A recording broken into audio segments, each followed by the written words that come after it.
Udah. Oke, yuk. Em, Halo teman-teman dan Bu Sabrina. Pada saat ini saya dan kelompok saya akan mempresentasikan PPT kami, yaitu mengenai dasar-dasar perencanaan. Sebelumnya kelompok saya terdiri dari 3 anggota, yaitu saya sendiri, Kaizen, ada juga Brian Davin dan juga Jovan Andrew. Di PPT ini kita, oh salah. Di, P- di PPT ini kita akan menjelaskan mengenai perencanaan, beserta jenis-jenis perencanaan, alat dan teknik perencanaan, dan juga bagaimana menerapkan rencana untuk mencapai hasil. Yang pertama adalah perencanaan. Perencanaan sendiri merupakan sebuah fungsi mendasar dari manajemen yang memainkan peran penting dalam keberhasilan suatu organisasi. Perencanaan yang efektif menyediakan peta jalan untuk mencapai tujuan organisasi dan juga memastikan sumber daya dialokasikan secara efisien dan membantu manajer membuat keputusan berdasarkan informasi. Bagian pertama adalah pentingnya perencanaan. Pentingnya perencanaan sendiri yaitu dapat menyelaraskan tujuan organisasi dengan sumber daya yang tersedia. Selain itu juga dapat mengidentifikasikan potensi resiko dan ketidakpastian. Dan yang ketiga adalah untuk memfasilitasi koordinasi antara berbagai departemen dan tim. Dan yang terakhir adalah untuk menyelaraskan tujuan organisasi dengan sumber daya yang tersedia. Hal ini memastikan bahwa setiap tindakan yang diambil dalam organisasi berkontribusi pada pencapaian tujuan tertentu, karena perencanaan yang efektif membantu mengoptimalkan pemanfaatan sumber daya.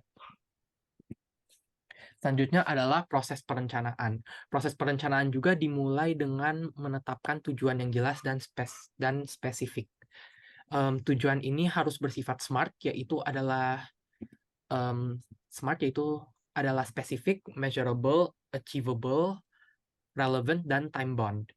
Karena manajer perlu menilai faktor internal dan eksternal yang dapat membantu kemampuan organisasi untuk mencapai tujuannya, termasuk melakukan analisis SWOT atau strengths, weaknesses, opportunities, sama ada threats. Setelah tujuan dan faktor lingkungan diidentifikasi, manajer mengembangkan strategi untuk mencapai tujuan mereka. Dan yang bagian ketiga adalah manfaat perencanaan. Perencanaan memberikan kita kejelasan tentang tujuan dan arah organisasi. Karyawan akan lebih termotivasi dan berkomitmen ketika mereka memahami bagaimana pekerjaan mereka berkontribusi pada gambaran yang lebih besar. Rencana yang dipikirkan dengan matang akan mengurangi redundansi dan inefisiensi. Selain itu juga dapat menyediakan peta jalan dan juga dapat mencegah konflik. Dan yang bagian terakhir adalah perencanaan dan manajemen waktu. Manajemen waktu merupakan bagian integral dari perencanaan. Manajer harus memprioritaskan tugas berdasarkan kepentingan dan urgensinya. Manajer harus membuat garis waktu dan mengalokasikan slot waktu tertentu untuk setiap tugas, sehingga lebih mudah untuk mengelola beban kerja. Karena waktu adalah sumber daya yang berharga dan perencanaan melibatkan pengalokasian sumber daya yang bijak. Next, jenis rencana yang digunakan oleh manajer. Yang pertama adalah rencana jangka panjang dan rencana jangka pendek, lalu rencana strategis dan taktis, rencana operasional. Rencana jangka panjang dan rencana jangka pendek. Rencana jangka panjang mencakup visi dan arah organisasi dalam jangka waktu tertentu. Biasanya mencakup jangka waktu yang lama, bisa beberapa tahun hingga 1 dekade atau lebih. Rencana ini terutama berkaitan dengan pencapaian tujuan dan sasaran organisasi secara keseluruhan. Rencana jangka panjang menyediakan kerangka kerja yang lebih luas untuk masa depan organisasi, menjawab pertanyaan seperti perluasan pasar, penyebaran produk, dan alokasi sumber daya. Rencana ini berfungsi sebagai dasar untuk upaya perencanaan yang lebih rinci dan sering melibatkan eksekutif tingkat tinggi dan pemangku kepentingan perusahaan. Lalu rencana jangka pendek. Di sisi lain, rencana jangka pendek ini biasanya lebih bersifat mendesak dan mencakup periode waktu yang lebih singkat, seperti 1 minggu, 1 bulan, atau 1 tahun. Rencana ini berfokus pada orientasi sehari-hari seperti kegiatan yang diperlukan untuk memenuhi tujuan keberlangsungan organisasi.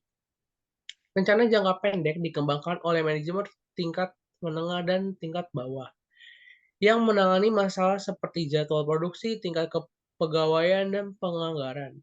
Ini penting untuk menjaga efisiensi operasional dan beradaptasi dengan keadaan yang terus berubah. Lalu rencana strategis dan rencana taktis. Rencana strategis adalah dokumen tingkat tinggi dan komprehensif yang mendefinisikan arah dan tujuan jangka panjang suatu organisasi. Rencana ini memandu alokasi sumber daya, modal, dan aset manusia untuk mencapai suatu misi perusahaan. Perencanaan strategis melibatkan penilaian kekuatan dan kelemahan internal serta peluang ancaman eksternal. Untuk memutuskan strategi ini memerlukan kepentingan yang unggul dalam kompetitif. Rencana strategis biasanya dikembangkan oleh eksekutif tingkat atas dan seluruh organisasi. Mereka menangani masalah seperti pasar, merger dan akuisisi, serta investasi modal. Lalu rencana taktis. Rencana taktis adalah jembatan antara dua strategis dan pelaksanaan operasional.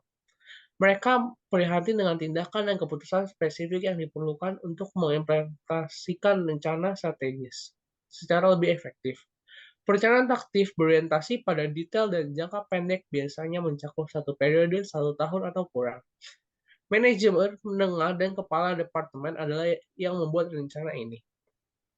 Rencana taktis mencakup tugas-tugas seperti kampanye pemasaran, advertising, iklan, lalu manajemen inventaris, inisiatif pelatihan karyawan, dan lain-lain.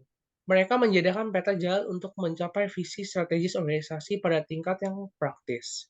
Lalu yang terakhir adalah rencana operasional. Rencana operasional adalah jenis rencana yang paling rinci dan langsung dalam toolkit manajerial.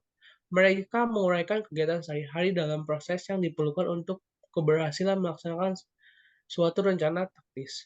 Perencanaan operasional membahas masalah spesifik yang berkaitan dengan alokasi sumber daya, penjadwalan, pemantauan kerja, dan merupakan tanggung jawab manajer dan supervisor lini untuk membuat pertimbangan rencana operasional ini. Lalu, rencana ini mencakup aspek-aspek seperti jadwal, produksi, langkah-langkah, pengendalian kualitas, dan penggunaan kerja karyawan. Next. Selanjutnya kita akan membahas tentang alat-alat dan teknik-teknik perencanaan. Ada 5, yaitu peramalan, rencana kontingensi, perencanaan skenario, pembandingan, dan juga perencanaan staf. Yang pertama ada peramalan. Peramalan adalah sebuah proses untuk memprediksi tren, peristiwa, atau hasil masa depan yang berdasarkan data ataupun analisis historis. Peramalan ini berfungsi sebagai dasar bagi banyak keputusan organisasi, mulai dari organisasi yang baru produksi, ataupun dari perencanaan keuangan, dan juga alokasi sumber daya. Ada 2 metode peramalan, yaitu metode peramalan kuantitatif dan juga metode peramalan kualitatif. Metode peramalan kuantitatif ini melibatkan penggunaan model matematika dan analisis statistik untuk membuat prediksi. Sedangkan metode peramalan kualitatif ini bergantung pada penilaian ahli-ahli dan juga masukan subjektif. Yang kedua adalah rencana kontingensi. Perencanaan kontingensi ini adalah sebuah pendekatan proaktif untuk manajemen risiko. Rencana kontingensi ini melibatkan identifikasi potensi ancaman dan juga mengembangkan sebuah strategi untuk mengurangi dampaknya. Rencana kontingensi ini mengurangi tindakan spesifik yang harus diambil jika sebuah risiko tersebut terjadi. Karena rencana ini memastikan bahwa ada sebuah respon yang akan digunakan oleh sebuah organisasi tersebut. Yang ketiga adalah perencanaan skenario. Perencanaan skenario adalah sebuah alat strategis yang digunakan untuk menyiapkan serangkaian skenario di masa depan yang masuk akal. Berbeda dengan peramalan tradisional yang berfokus pada suatu hasil, perencanaan skenario ini mempertimbangkan banyak kemungkinan dan implikasinya. Perencanaan skenario ini juga dapat membantu dalam membuat keputusan yang tepat dengan mempertimbangkan berbagai banyak kemungkinan dan juga berbagai banyak hasil. Yang keempat adalah pembandingan. Pembandingan adalah sebuah alat perencanaan yang dapat membantu sebuah organisasi untuk mengidentifikasi area untuk perbaikan dan mengadopsi praktik terbaik. Yang terakhir ada perencanaan staf. Perencanaan staf juga dikenal sebagai perencanaan tenaga kerja. Perencanaan staf ini sangat penting untuk menyelaraskan sumber daya manusia organisasi dengan tujuan strategisnya. Perencanaan staf ini mengantisipasi kebutuhan tenaga kerja di masa depan berdasarkan proyeksi pertumbuhan, kemajuan teknologi, dan juga perubahan industri. Next. Dan selanjutnya, kami akan membahas tentang bagaimana menerapkan rencana untuk mencapai sebuah hasil.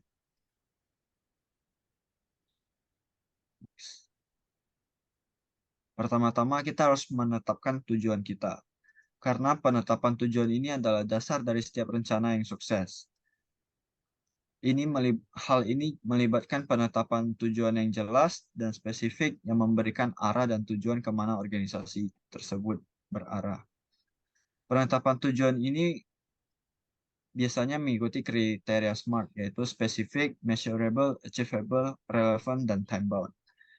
Menetapkan tujuan secara spesifik memastikan adanya pemahaman yang jelas tentang apa yang perlu dicapai. Sedangkan tujuan yang terukur atau measurable menyediakan cara untuk melacak kemajuan dan menentukan keberhasilan. Sedangkan tujuan yang dapat dicapai atau achievable adalah sebuah tujuan yang realistis dan yang dapat dicapai dengan sumber daya dan kendala yang ada. Kalau tujuan yang relevan atau relevan adalah tujuan yang selaras dengan keseluruhan tujuan dan misi organisasi atau individu. Dan yang terakhir, tujuan terikat waktu atau time bound adalah sebuah tujuan yang menetapkan tenggat waktu untuk menciptakan rasa urgensi dan akuntabilitas. Yang kedua, selain menetapkan tujuan kita juga harus memanajemen tujuan kita. Manajemen tujuan ini mengacu pada proses pemantauan, pelacakan, dan penyesuaian tujuan yang berkelanjutan untuk memastikan tetap relevan dan dapat dicapai. Manajemen tujuan ini melibatkan check-in secara rutin dan tinjauan kinerja untuk menilai setiap kemajuan dan mengidentifikasi kalau ada hambatan atau tantangan yang mungkin terjadi yang dapat mencegah pencapaian tujuan organisasi. Next. Setelah memanajemen tujuan, kita juga harus menyelaraskan tujuan kita. Penyelarasan tujuan ini adalah sebuah proses untuk memastikan bahwa tujuan individu dan tim selaras dengan tujuan organisasi secara keseluruhan. Karena ketika tujuannya selaras dengan baik, maka ada hubungan yang jelas antara apa yang dilakukan individu dan tim dengan visi misi sebuah organisasi. Penyelarasan tujuan ini membutuhkan kepemimpinan dan juga komunikasi yang kuat. Dan yang terakhir adalah partisipasi dan juga keterlibatan. Partisipasi dan keterlibatan ini merupakan komponen yang paling penting dalam mengimplementasikan rencana untuk mencapai hasil. Karena mendorong rasa memiliki, komitmen, dan tanggung jawab bersama di antara para pemangku kepentingan. Partisipasi ini dapat dilakukan dalam berbagai banyak bentuk, mulai dari meminta masukan dan juga umpan balik dari karyawan hingga melibatkan mereka dalam proses pengambilan keputusan. Partisipasi dan keterlibatan ini dapat menumbuhkan rasa pemberdayaan dan juga otonomi yang dapat mengarahkan pada dedikasi dan kreativitas yang lebih besar dalam pemecahan masalah. Sekian dari kami ucapkan terima kasih.